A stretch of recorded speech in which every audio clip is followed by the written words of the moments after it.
जो प्रोग्राम है इसको आगे बढ़ाते हुए यानी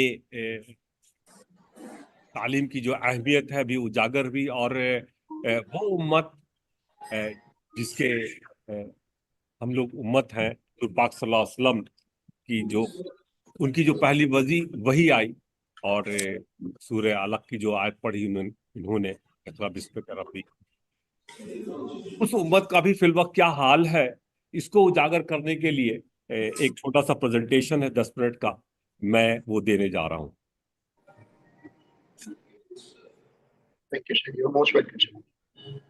शेयरिंग मुझे दीजिए और अब जो प्रोग्राम है इसको आगे बढ़ाते हुए यानी तालीम की जो अहमियत है भी उजागर हुई और वो उम्मत अ, जिसके हम लोग उम्मत हैं जो पाक सल्लल्लाहु अलैहि वसल्लम की जो उनकी जो पहली वही आई और सूरह अलक की जो आयत पढ़ी इन्होंने इक़रा बिस्मिक रब्बिक, उस उम्मत का भी फिलवक्त क्या हाल है इसको उजागर करने के लिए एक छोटा सा प्रेजेंटेशन है 10 मिनट का, मैं वो देने जा रहा हूँ।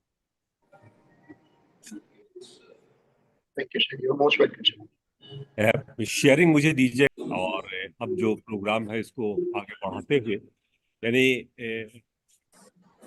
तालीम की जो अहमियत है भी उजागर हुई और वो उम्मत अ, जिसके हम लोग उम्मत हैं जो पाक सल्लल्लाहु अलैहि वसल्लम की जो उनकी जो पहली वही आई और सूरह अलक की जो आयत पढ़ी इन्होंने इक़रा बिस्मिक रब्बिक, उस उम्मत का भी फिलवक्त क्या हाल है इसको उजागर करने के लिए एक छोटा सा प्रेजेंटेशन है 10 मिनट का, मैं वो देने जा रहा हूँ।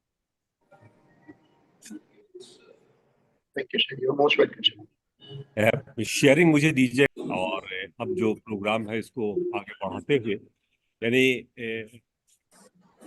तालीम की जो अहमियत है भी उजागर हुई और वो उम्मत अ, जिसके हम लोग उम्मत हैं जो पाक सल्लल्लाहु अलैहि वसल्लम की जो उनकी जो पहली वही आई और सूरह अलक की जो आयत पढ़ी इन्होंने इक़रा बिस्मिक रब्बिक, उस उम्मत का भी फिलवक्त क्या हाल है इसको उजागर करने के लिए एक छोटा सा प्रेजेंटेशन है 10 मिनट का, मैं वो देने जा रहा हूँ।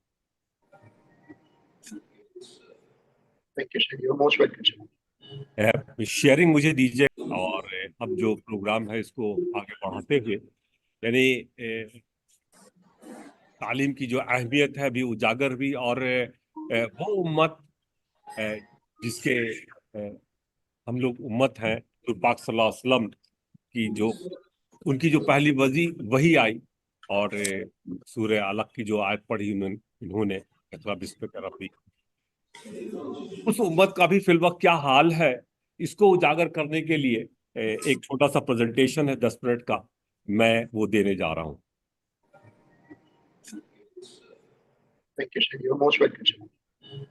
शेयरिंग मुझे दीजिए और अब जो प्रोग्राम है इसको आगे बढ़ाते हुए यानी तालीम की जो अहमियत है भी उजागर हुई और वो उम्मत अ, जिसके हम लोग उम्मत हैं जो पाक सल्लल्लाहु अलैहि वसल्लम की जो उनकी जो पहली वही आई और सूरह अलक की जो आयत पढ़ी इन्होंने इक़रा बिस्मिक रब्बिक, उस उम्मत का भी फिलवक्त क्या हाल है इसको उजागर करने के लिए एक छोटा सा प्रेजेंटेशन है 10 मिनट का, मैं वो देने जा रहा हूँ।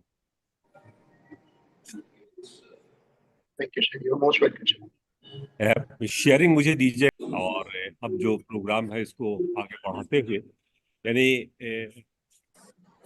तालीम की जो अहमियत है भी उजागर हुई और वो उम्मत अ, जिसके हम लोग उम्मत हैं जो पाक सल्लल्लाहु अलैहि वसल्लम की जो उनकी जो पहली वही आई और सूरह अलक की जो आयत पढ़ी इन्होंने इक़रा बिस्मिक रब्बिक, उस उम्मत का भी फिलवक्त क्या हाल है इसको उजागर करने के लिए एक छोटा सा प्रेजेंटेशन है 10 मिनट का, मैं वो देने जा रहा हूँ।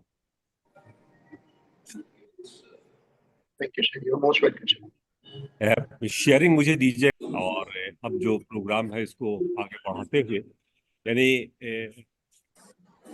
तालीम की जो अहमियत है भी उजागर हुई और वो उम्मत जिसके हम लोग उम्मत हैं, तो पाक सल्लल्लाहु अलैहि वसल्लम की जो उनकी जो पहली वजी वही आई, और सूरह अलक की जो आयत पढ़ी इन्होंने इक़रा बिस्मिका रब्बिक, उस उम्मत का भी फिल वक्त क्या हाल है।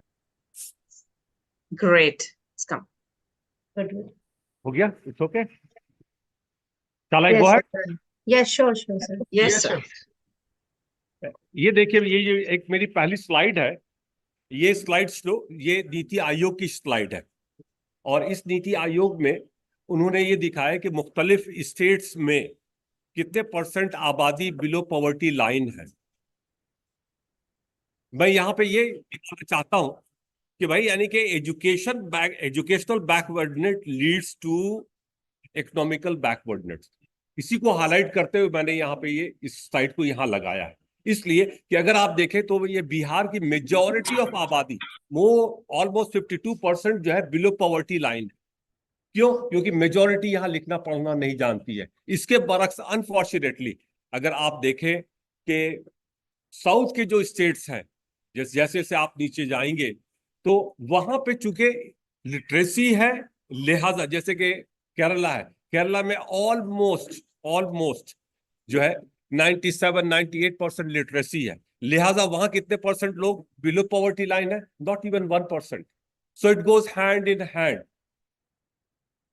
अनफॉर्चुनेटली यहाँ पे चूंकि लिटरेसी, इसी को उजागर कर दिया, यानी कि इतनी अहमियत है आज के दुनियावी नुक्ते नजर से भी और दीनी नुक्ते नजर से। जब बात आती है भाई कि भाई वेयर माइनॉरिटीज स्टैंड, माइनॉरिटीज में देखिए मुस्लिम्स हैं ऑलमोस्ट 14 पॉइंट समथिंग %, उसके अलावा क्रिश्चियंस है, सिख है, वगैरह वगैरह। लेकिन हम उनके मुकाबले में कहाँ है? तो ये देखिए, ये जो एक है कि जब सच्चर कमेटी की रिपोर्ट आई थी उस वक्त बहुत मुख्तलिफ तरह की ये 2011 के सर्वे जो है वो मैं रिफ्लेक्ट कर रहा हूँ। 2011 के सर्वे में जो नेशनल एवरेज जो था लिटरेसी का, वो ऑलमोस्ट 73% था। लेकिन यही एक वाहिद माइनॉरिटी है मुस्लिम्स की जो नेशनल एवरेज से कहीं कम थी। उसके बरक्स मुख्तलिफ और जो माइनॉरिटीज है वो नेशनल एवरेज से कहीं ज्यादा है, तो उन्हें फिक्र है और हमें इसकी फिक्र नहीं है। इसी को मैंने हाईलाइट किया। अब ये 2011 का सर्वे था। यहां पे मैं बात कर रहा हूं सच्चर कमेटी रिपोर्ट की। सच्चर कमेटी रिपोर्ट जो हुकूमत की तरफ से, हालांकि हम सबको मालूम है कि वेयर वी स्टैंड, लेकिन ये हुकूमत की तरफ से एक इनिशिएशन आया था 2005 में, और सच्चर कमेटी की रिपोर्ट पार्लियामेंट में 2006 में पेश की गई थी। आज 17 साल हो गए हैं। क्या हमें फिक्र रही कि हम उस वक्त जो हमारे हालात थे, रिजल्ट आए थे सामने, उसके बाद हम आज कहां हैं? क्या हम उससे बेहतर पहुंचे जो तमाम चीजें निशानदेही दी गई थी, या हम और पस्ती में चले गए? इसी को हाईलाइट करते हुए एक रिपोर्ट आई थी अरुण मेहता जी की।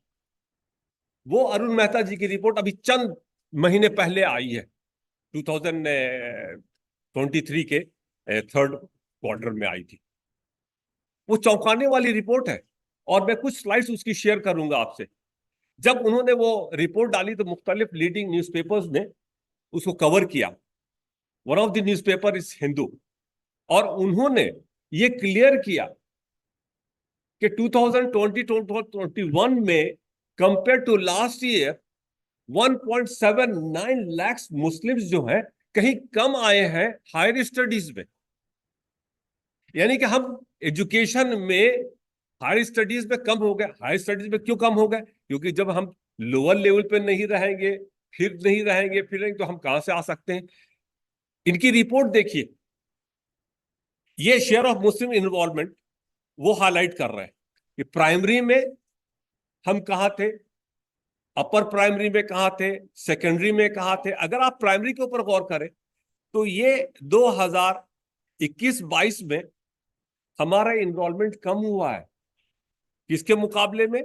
2012-13 के मुकाबले में। यानी हमें इसकी तरफ तवज्जो कम हो गई है, हम तालीम की तरफ नहीं जा रहे हैं जो पहले जाते भी थे। हालांकि राइट टू एजुकेशन आ गया है, राइट टू एजुकेशन यानी ये छठा बुनियादी हकूक, फंडामेंटल राइट। यानी चाइल्डहुड में बच्चा अगर स्कूल जा सकता है, उस उम्र में कूड़े करकट के ऊपर घूमता हुआ नजर नहीं है, वो स्कूल में मदरसे में नजर आना चाहिए।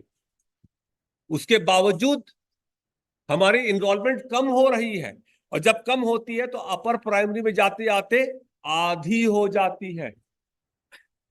इंटरेस्ट नहीं है, कहीं ना कहीं कुछ फ्लॉ है सिस्टम में, क्या है। और जब आगे जाते हैं और कम हो जाती है, और कम हो जाती है, और जिसकी वजह कर आप देख रहे हैं सेकेंडरी यानी कि 10th 12th, और उसके बाद जो है वो 4 और 5 के दरमियान आ जाते हैं। अगर हम नंबर्स में जाएं कि भाई कितने लाख ड्रॉप आउट हुए, तो ये फिगर्स करोड़ों में आ रहे हैं। कितनी लड़कियां ड्रॉप आउट हुई, कितने लड़के ड्रॉप आउट हुए, टोटल किस स्टेज में कितने ड्रॉप आउट हुए, तो ये फिगर्स करोड़ों में दिख रही है आपको। ये तमाम मैं नहीं कह रहा हूं, ये अरुण मेहता जी की रिपोर्ट कह रही है, जो कंफर्म करती है इन तमाम सरकारी आंकड़ों को। अब बात आती है कि जब प्राइमरी से सेकेंडरी, सेकेंडरी से यहां, तो हम फाइनली कहां पहुंचे, हायर स्टेज के ऊपर, कि भाई यानी कि हम 12th कर गए हैं, या तो हम जो है प्रोफेशनल कोर्सेज की तरफ जा रहे हैं, टेक्निकल कोर्सेज की तरफ जा रहे हैं, कुछ आईटीआई कर रहे हैं, कुछ जो है वो सर्टिफिकेट्स ले रहे हैं, डिप्लोमा ले रहे हैं। तो हम कितने परसेंट है वहां, ये देखिए ये फिगर है स्क्रीन के ऊपर आप देख रहे हैं, 4 पॉइंट्स। अफसोस, और अगर ये हकीकत है तो उससे क्या होता है, हम कहते हैं कि भाई मेडिकल में नहीं है, इंजीनियरिंग में नहीं है, आईआईटी में नहीं है। तो अभी लास्ट ईयर नीट का जो कंपटीशन हुआ, मेडिकल इंट्रेंस टेस्ट, उसमें टॉप 50 में से सिर्फ वाहिद एक जो है मुसलमान था 50 में। This is my representation. जब बात आती है यूपीएससी की, कि भाई यानी कि ब्यूरोक्रेसी में भी हमें होना चाहिए, हमारे बच्चे जो है वो compete करें, ताकि डीएम और एसपी की हैसियत से भी हमारा काम कर सके, लोगों की खिदमत कर सके, मुल्क के काम में शाना बशाना नजर आए। तो 993 लोग जो अभी इस बार जो सिलेक्शन हुआ है, उसमें सिर्फ 29 मुस्लिम्स थे। तो हम नजर ही नहीं आ रहे जहां, अरे जब आप में 4% ही 12th के बाद कॉलेज में नजर आएंगे, तो यूपीएससी में आप कहां से जो है वो 14% नजर आएंगे। आप 3% भी नजर नहीं आते। This is the fact. तो फिर हम नजर कहां आते हैं,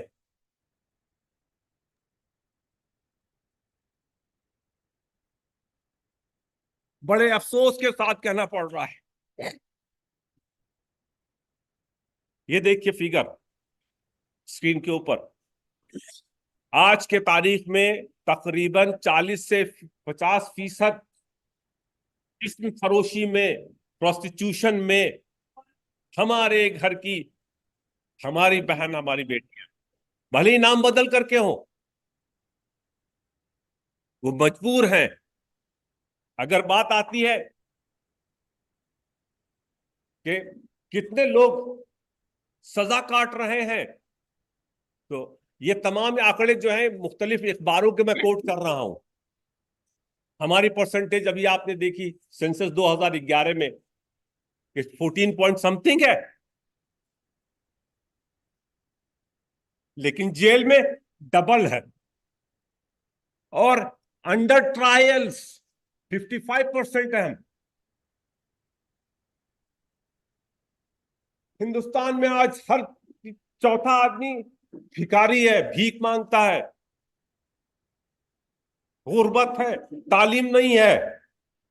हमारी परसेंटेज 1/3 उसमें हमारे भाई, हमारी बेटियां हैं। बड़े अफसोस की बात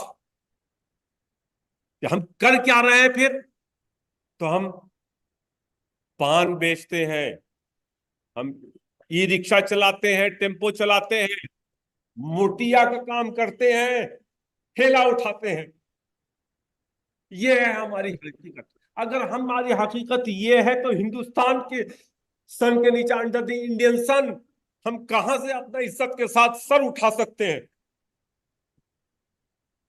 हमें फिक्र करनी है। एक रिपोर्ट में देख रहा था, ये बिहार के एजुकेशन सिस्टम की, सिर्फ 8वें से 9वें क्लास प्रोग्रेस करने में 33% ड्रॉप आउट है।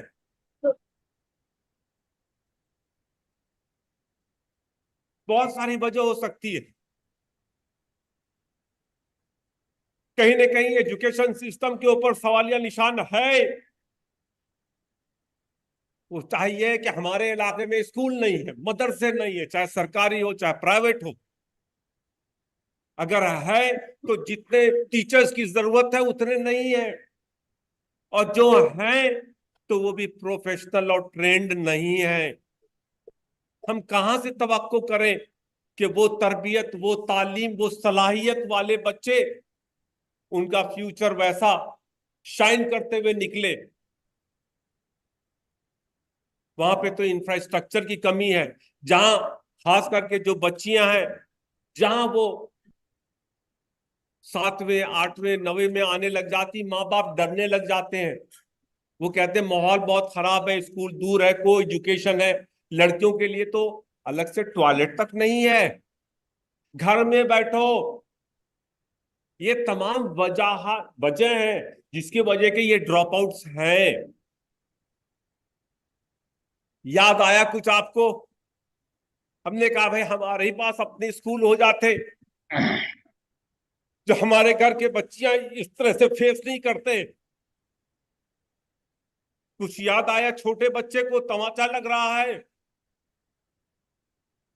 हालांकि हमने पहले जो है, पहली स्लाइड में कहा था कि भाई educational backwardness leads to economical backwardness, लेकिन उसका मजीद बड़ा पहलू जो है वो यही है कि इसके तमाम इफेक्ट्स जो है वो बाकी और सोशल पॉलिटिकल सिचुएशंस के ऊपर, जो आज जो हम करंट फेस कर रहे हैं उसके ऊपर भी पड़ता है, एम्प्लॉयमेंट के ऊपर भी पड़ता है। और इन तमाम हालात की वजह से वो गैटोइज्म की तरफ भी हमारी जो अक्सरियत है वो जा रही है। फिर क्या किया जाए भाई? Choice is yours. There is only two options: make progress और कीप मेकिंग एक्सक्यूजेस। बात आती है कि भाई हम किसकी तरफ देखें? हुकूमत की तरफ देखें, सेंट्रल गवर्नमेंट की तरफ देखें, स्टेट गवर्नमेंट की तरफ देखें? हमारी सरकार क्या कर रही है? हमारे जैसा सीनियर सिटीजन, पहले भारतीय रेल हम लोगों को सीनियर सिटीजन डिस्काउंट देती थी, डिस्काउंट नहीं मिलता है। आज के तारीख में बहुत सारे लोग सरकारी नौकरियां ज्वाइन करती, पहली सरकार कह रही थी पेंशन नहीं मिलेगी। तो वैसे ही इवन माइनॉरिटीज के लिए, हायर स्टूडेंट्स के, हायर स्टडीज के लिए मौलाना आजाद एजुकेशनल फेलोशिप था, फंड था, वो भी बंद कर दिया गया। ऐसे हालात में किसे खड़ा होना है? आप जैसे लोगों को ही कम्युनिटी के लिए खड़ा होना पड़ेगा।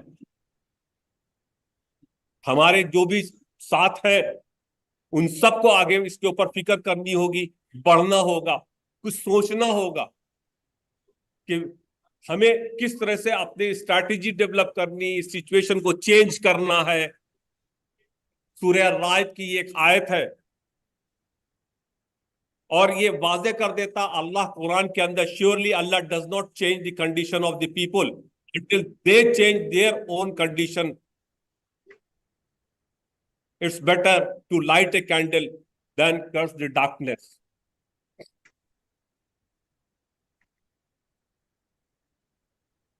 जरूरत किस बात की है? क्या करना चाहिए?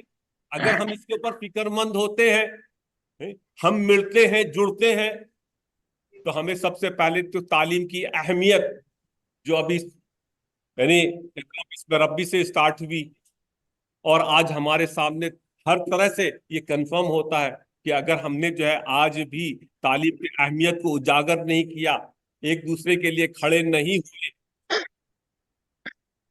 और उसके बाद हमें फिक्र करनी कि किस तरह से जो ड्रॉप आउट्स है, जो आगे नहीं बढ़ पा रहे, उसको हम दोबारा फिर कैसे तालीम में लाए।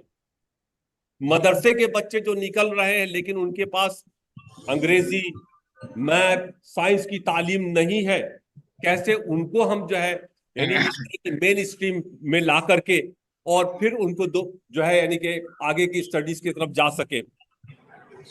खास करके लड़कियों की जो तालीम है उनके लिए क्या किया जा सकता है, इन तमाम चैलेंजेस को हम कैसे ओवरकम करें। इसके लिए हम लोगों ने पिछले 4-5 साल से कोशा थे और काफी कोशिश भी न्यू एजुकेशन इनिशिएटिव के नाम से पहले हम लोग ने शुरू किया था। आज उसका नाम रजिस्ट्रेशन के बाद कुछ चेंज हुआ है, निया आया है। और ये जो है मैक बेस्ड यानी कि मॉक बेस्ड प्लेटफॉर्म है, जिसके ऊपर हम लोगों ने ऑनलाइन हाइब्रिड बोर्ड में ये कोर्स करना शुरू कराया है। वो और जो हम पढ़ाते हैं, जो मुख्तलिफ कंटेंट है, हिसाब है, साइंस है, इंग्लिश है, वो नॉर्मल नहीं है, वो डीओपी बेस्ड है, डिस्कोर्स ओरिएंटेड पैगोलॉजी। वो क्या है उसके बारे में निया की अभी टीम जो है मैं हैंड ओवर करने जा रहा हूं, वो लोग बताएंगे कि इसको हम लोगों ने फ्री कर रखा है। जितने स्लम से बच्चे हैं उनके लिए, स्कूल ड्रॉप आउट्स है, मदरसे के बच्चे हैं, अगर वो जुड़ना चाहते हैं वो अपने मदरसे में इस तरह की तालीम दे कर करके बच्चों को प्राइवेटली एनओआईसी से कैसे अपीयर कराएंगे ताकि आगे वो जो है टेक्निकल एजुकेशन में जा सकते हैं, या अपना कारोबार कर सकते हैं, या कहीं सरकारी ड्राइवर में अप्लाई कर सकते हैं, आर्मी में अप्लाई कर सकते हैं, बशर्ते कि कम से कम 10th वो क्रॉस करें। तो ये सक्सेस स्टोरी शेयर करने के लिए मैं दावत देना चाहूंगा निया की टीम को। इसके साथ मैं अपना प्रेजेंटेशन खत्म कर रहा हूं। जज़ाकल्लाह खैर। अस्सलाम वालेकुम। Thank you. बहुत बहुत शुक्रिया जनाब अशरफ साहब, आपने